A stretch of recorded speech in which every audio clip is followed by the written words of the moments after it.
My name is Angela, 17 years old. The cold bit through my thin jacket, a brutal Chicago wind that made the 7:15 a.m. bus wait feel like a punishment. I shoved my hands deep into my pockets, shivering uncontrollably, mentally kicking myself for forgetting my gloves again, just as I considered doing jumping jacks. For warmth, a thermos appeared in my peripheral vision. I turned to see Albert, the boy from Lincoln High who shared my silent vigil every morning. He didn't smile, just gave a simple, almost shy nod toward the offering. His own breath formed little clouds in the air between us. I took the thermos with stiff fingers, the metal already warm. The first sip was scalding hot coffee, sweetened with what tasted like hazelnut creamer. It traveled through me, a liquid heat that thawed my frozen core. I handed it back, our fingers brushing for a second. A silent thank you passed between us in a glance. When his bus pulled up, he left without a word, taking the thermos with him. The next morning, I held a small paper bag. He arrived, shoulders hunched against the cold, and I thrust it toward him before I lost my nerve. Inside was an apple fritter, the kind he'd been eating last week. He looked from the bag to me, and for the first time, I saw a real smile break across his face. It completely transformed him. He took the bag, his quiet thanks barely a whisper lost to the wind. Our silent agreement became ritual. Some days he had the coffee. Some days I had a pastry. We never planned it. We just stood there, sharing warmth and food, while the city woke up around us. The silence was no longer awkward. It was comfortable. It was ours. I started to notice things about him.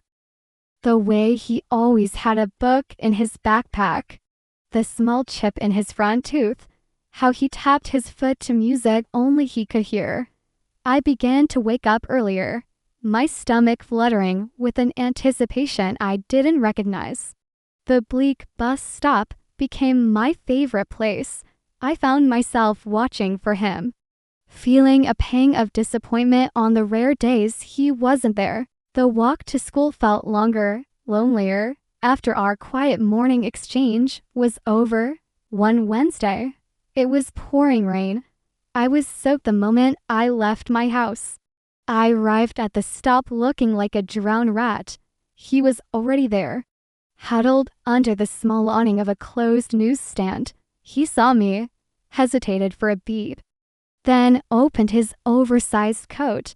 Without a word, he offered me shelter. I ducked under his arm, my heart hammering against my ribs. We stood like that, pressed together from shoulder to knee, waiting. I could feel the warmth of his body through his damp sweater, the scent of his laundry detergent. Something clean like rain and cotton, mixed with the petrichor rising from the pavement. The world narrowed down to the sound of the rain on the awning and the solid feel of him beside me. I didn't dare look up. I didn't have to. I could feel him breathing. The following Monday was sunny and bright. The usual thermos was exchanged for a warm blueberry muffin. We stood in comfortable silence for a few minutes. Then he cleared his throat.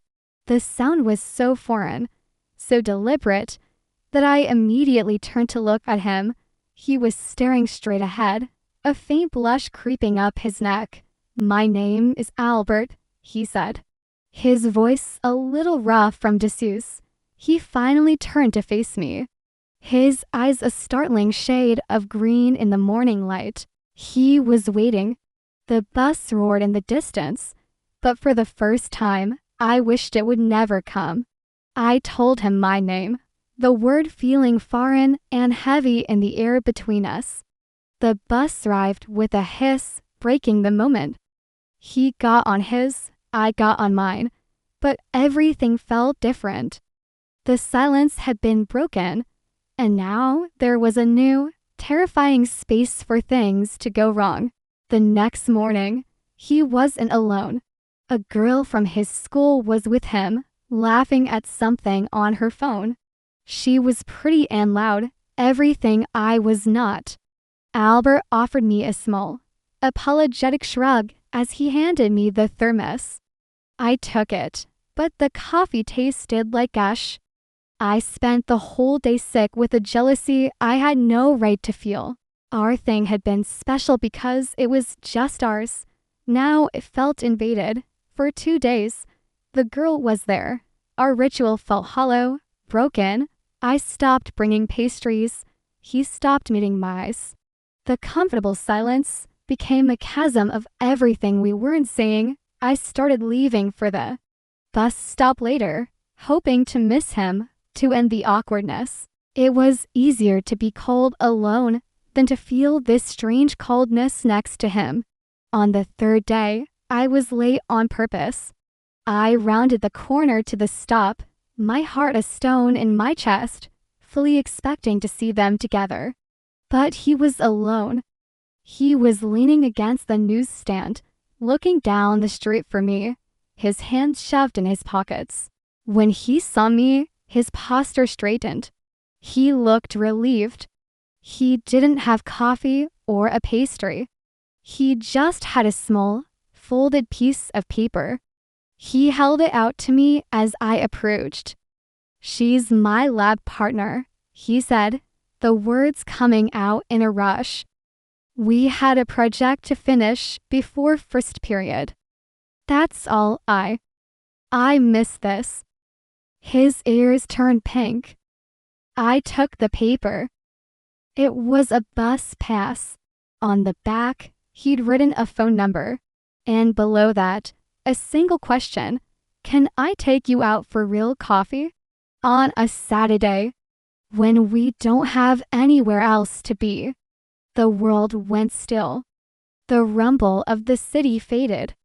I looked from the bus pass to his hopeful, nervous face, and the stone in my chest dissolved.